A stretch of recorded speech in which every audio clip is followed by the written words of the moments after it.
Apa kiat-kiat untuk cepat menumbuhkan janggut? Ana nggak bisa jawab nih, soalnya ana juga segini mas. Antum kok nanyanya ke saya sih? Nanyanya cuma yang ini tuh Ikhwan tuh. Sini. Antum sini. Nah, kalau ini baru bisa ditanya nih. Nih, antum yang jawab, akhi. Assalamualaikum. Gimana katanya biar berjanggut? Banyak. Udah rezekinya. Oh, ya udah deh, duduk deh. Aduh. Sampai aneh ada yang nanya, Ustadz kok nggak berjanggut sih katanya. Bukannya Ustadz bilang janggut wajib. Ya gimana dikasihnya segini? Tapi alhamdulillah sih masih mending ana daripada Ustadz Firanda.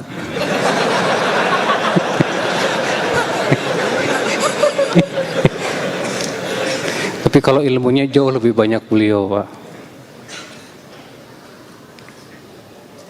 Di antara hal yang aneh yang saya pernah dengar, ada yang pernah cerita, Ustaz, saya pernah mimpi ketemu dengan Nabi, Ustaz. Sudah lama, tapi saya baru cerita sekarang, Ustaz. Kenapa? Karena saya aneh lihat Nabi SAW. Gimana? Jadi saya ketemu dengan Nabi SAW, ada beberapa orang, dan dia bilang saya Rasulullah SAW. Tapi waktu saya lihat Nabi pakai songkok nasional, kemudian pakai sarung. Ya mungkin Nabi lagi pakai baju lain kan bisa saja. Tapi yang anehnya Nabi pegang rokok gudang garam. Ini benar ini, wallahi dia cerita sama saya. Saya tidak main-main ya. Iya, makanya saya bilang subhanallah. Nabi sempat-sempatnya iklan rokok gudang garam. Saya bilang coba sarungnya merek apa itu, coba lihat. Masih ingat nggak? Sekarang baru saya yakin itu bukan Nabi. Jadi saya bilang memang setan tidak bisa niru Nabi, tapi setan bisa ngaku sebagai Nabi. Akhirnya banyak akidah rusak gara-gara ini. Ada ustadz yang bisa mengetahui bahwa si A sakit paru-paru dan ternyata benar apa yang ustadz itu katakan. Apakah itu berdosa jika kita percayai? Kenapa dulu ini? Mungkin ustadznya dokter. Jangan buru-buru. Mungkin dokter tahu, oh dari nafasnya orang ini kayaknya paru-paru nih. Ini sudah pengalaman dia. Batuk, ini tenggorokan gatal, oh ini gejala flu. Mungkin dia dokter. Tapi kalau dia tebak orang lewat, ini paru-paru. Nah itu dukun. Ini bukan ustadz, ini dukun. Jangan dipercaya ini. Ya. Apa hukumnya bagi pedagang yang meminta tolong dengan dukun agar dagangannya laris? Dosa besar. Dan kalau dia percaya dia bisa kufur. Enggak boleh teman-teman sekalian. Dagang biasa dagang. Dagang itu modalnya halal, produknya halal, sistemnya halal. Percaya teman-teman, demi Allah laku. Nggak usah pakai dukun, nggak usah pakai pelaris ini. Nggak perlu. Terima uang, tepuk-tepuk uang itu. Saya pernah tanya itu. Kenapa tepuk-tepuk? Supaya laris. Apa hubungannya kertas bisa ngelarisin? Nggak ada hubungannya, Nggak ada hubungannya sama sekali. Apakah boleh seorang istri minta alat-alat makeup ke suami? Kalau nggak minta sama suami, minta sama siapa? Nah itu. Penting nggak istri dandan di rumah, Bu? Ya maaf, bapak-bapak nih. Bapak-bapak kalau menikah sama istri yang cantik mahal. Make upnya itu bedaknya doang 700.000, apalagi perawatan salon apa. Makanya kalau nikah sama perempuan yang biasa-biasa, bedak 7.000 jadi. Ada kan bedak 7.000-an jemaah? Tapi jemaah, perempuan itu kalau minta alat-alat make up, bapak-bapak harus penuhin, tapi pakai syarat. Buat siapa engkau bersolek? Kalau bersolek buat suami, belikan 2 set langsung.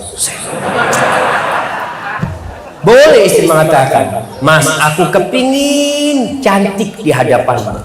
Tapi kebanyakan perempuan, Ustaz, kalau cantik suaminya tanya, mau kemana? Karena kalau di rumah nggak pernah cantik dia. Betul bapak-bapak? Masya Allah. Ini sepakat ini. Maka ibu-ibu mulai sekarang make up minta sama suami, tapi catatannya buat mus. Jadi kalau di rumah cantik ditanya, Mbak atau Dik mau kemana? Mau menjemput dirimu. Masya Allah. Insya Allah jadi surga rumahnya Ustaz. Ustaz, gimana caranya agar istri kita ikhlas kita kawin lagi? Nah,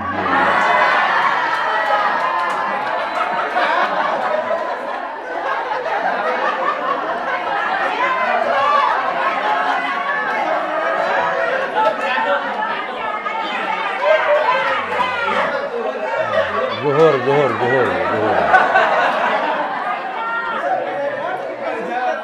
Ini kalau buat saya ini pertanyaan kayak gini nih kayak saya dikasih makanan yang ringan di tangan berat di badan. Air tajin, jadi insulinnya tinggi.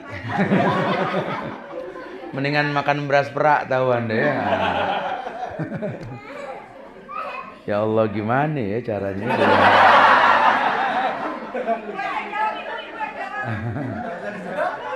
Ya Bu, ini syariat Bu, ya. Kalau syariat tuh kita harus sedikit berlapang dada. Ya sebelum saya ngomong, ibu baca dalam hati, Rabbi shrah li sodri. Ya syariat mau bilang apa ya? Cuman buat laki-laki, poligami itu bukan tujuan, tapi solusi yang Allah tawarkan.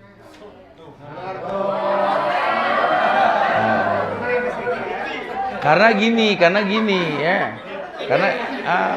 Karena kalau seandainya memang ya artinya begini.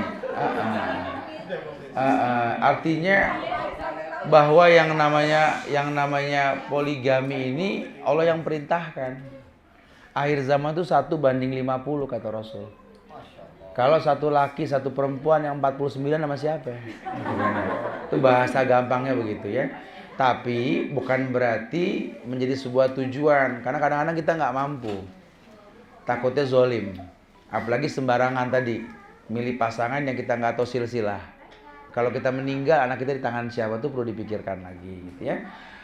Kemudian poligami itu ibadah. Bukan untuk merusak yang ada.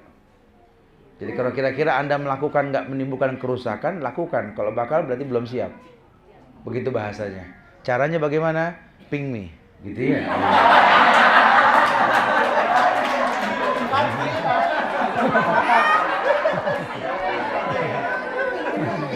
Ya, selesai ya. Cukup bijak kan jawabannya.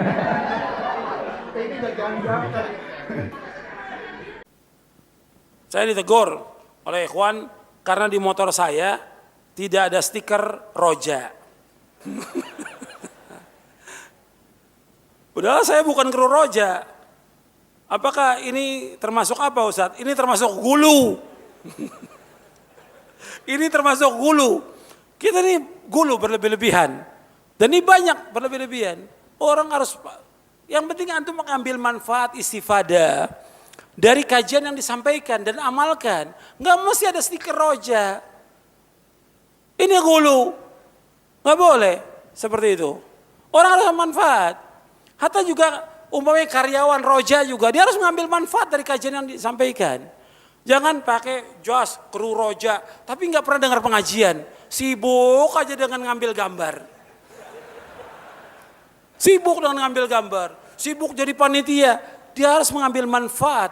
Nanti rugi, dia seperti lilin. Dia menerangi orang tapi dia terbakar. Nggak boleh dalam Islam seperti itu. Semuanya yang di Roja, yang di Masjid Al-Barakah sekitar harus mengambil manfaat dari kajian-kajian yang ada. Tapi jangan bikin-bikin doa sendiri, Pak. Banyak di masyarakat kita, mohon maaf ya, bikin doa sendiri. Doa menghilangkan bisul. Doa menghilangkan jerawat. Pakai ayat, yas'alunaka anil jibal. Faqil yansifuha rabbi nasfa. Wa yadharuha qa'an safsafa. La tara fiha iwaja wala amta. Mereka bertanya kepada kamu tentang gunung. Katakanlah Allah akan menghancurkan sehancur-hancurnya. Untuk gunung aja hancur apalagi jerawat. Itu dijadiin doa buat ngilangin jerawat, Pak. Ini mana dalilnya dari Rasulullah? Nggak ada, Pak. Di masyarakat kita ada, Pak, keyakinan kalau kamu pengen punya anak perempuan cantik, bacaan surat Maryam. Kalau laki-laki bacain surat Yusuf. Nah kalau bapak emaknya jelek ya jelek aja, nggak ada pengaruh. Lagian mana ada dalilnya? Ini terkadang kita bikin-bikin sendiri, Pak, yang nggak ada tuntunannya dari Rasulullah SAW.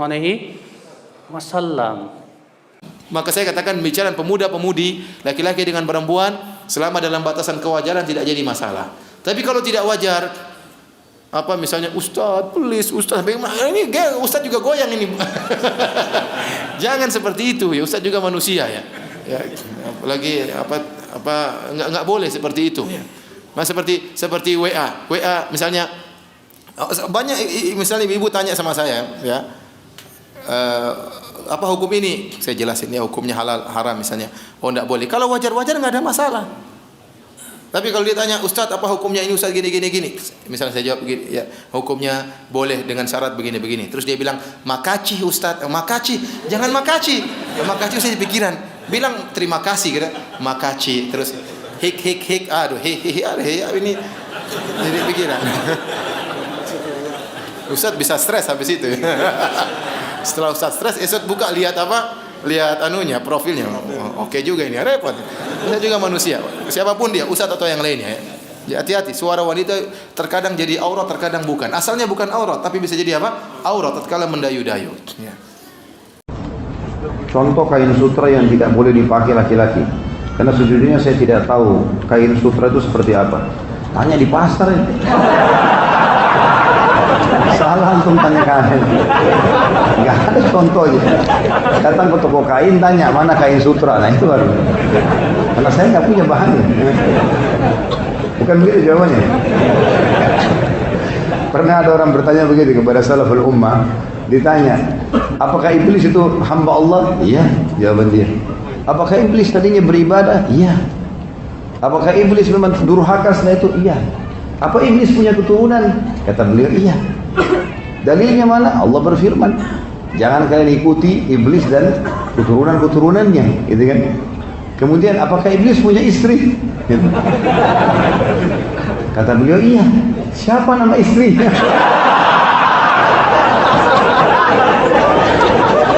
Apa jawaban beliau ini? Dia bilang, saya tidak hadir perkawinannya.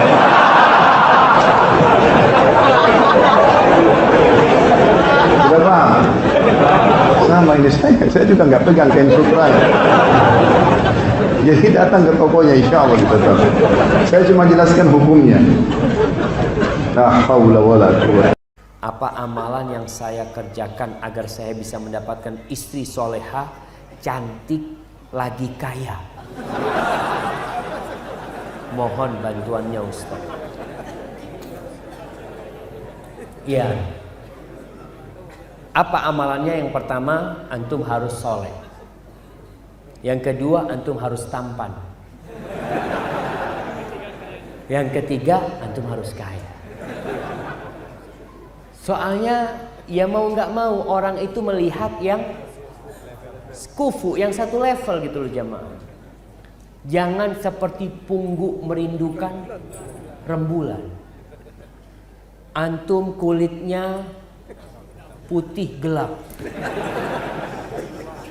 Bisa, Allah kasih ada orang-orang yang putih gelap dapat putih terang. Ada yang dapat kayak gitu.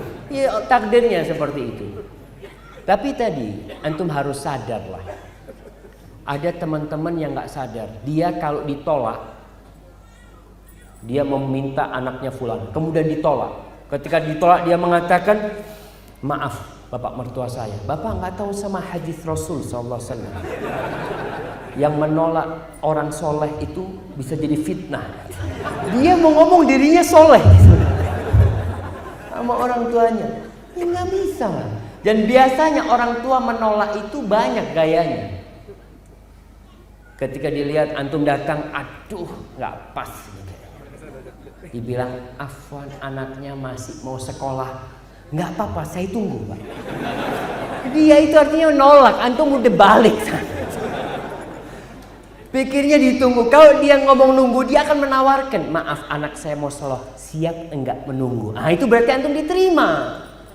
Tapi kalau ngomong anaknya mau sekolah, antum ditolak. Banyak lelaki yang tidak siap ditolak, tapi siap menolak. Dia kalau ngeliat, afwan nggak cocok. Tapi kalau dia ada yang mengatakan nggak cocok, nggak terima dia, sakit hati. Mungkin dia kirim surat kepada orang tuanya yang menyebutkan hadis tadi. Apabila meminang putri kalian orang yang soleh dan agamanya baik, akhlaknya mulia, maka nikahkan dia. Maka kalau antum ingin wanita yang soleha, antum harus soleh. Antum ingin wanita yang cantik, ya paling tidak antum harus ganteng. Yang kaya, ya berusaha antum untuk memiliki harta. Ya kalau masalah ngomong sih bisa diatur Ustaz. Enggak, ente enggak punya akhlak. Padahal ente hafal 30 juz Al-Quran. Kenapa? Ente ngimamin 2 manula tewas, betul? Lah kalau punya akhlak enggak dong, iya. Karena ini bukan ajang tes hafalan. Lawang Nabi yang bilang iqra' ma tayassara minal Qur'an, baca yang paling gampang dari Al-Quran, betul? Ukuran yang paling gampang itu apa? Lihat yang paling lemah. Sampai Nabi menyariatkan baca subuh panjang loh, 100 ayat. Beliau cuma baca Al-Ikhlas yang dengan cuma 3 ayat. Coba lihat. Kenapa? Inni sami'tu buka as-sabi, kata Rasul. Aku melihat ada seorang bayi yang menangis, mendengar seorang bayi yang menangis. Lihat. Yang beliau lihat yang paling lemah. Aku khawatir bayi tersebut menuntut air susu dari puting ibunya. Subhanallah. Ini akhlak. Ini akhlak. Kalau Nabi mau bisa dia baca 2 juz. Bisa. Pas tengok sepi, pada kemana sama gitu ya. Bukan nggak bisa, bisa aja ya. Cuma kan bukan begitu, agama bukan begitu. Ya, agama ini bukan pengen dipandang mulia oleh manusia, bukan, agama ini kan lillah.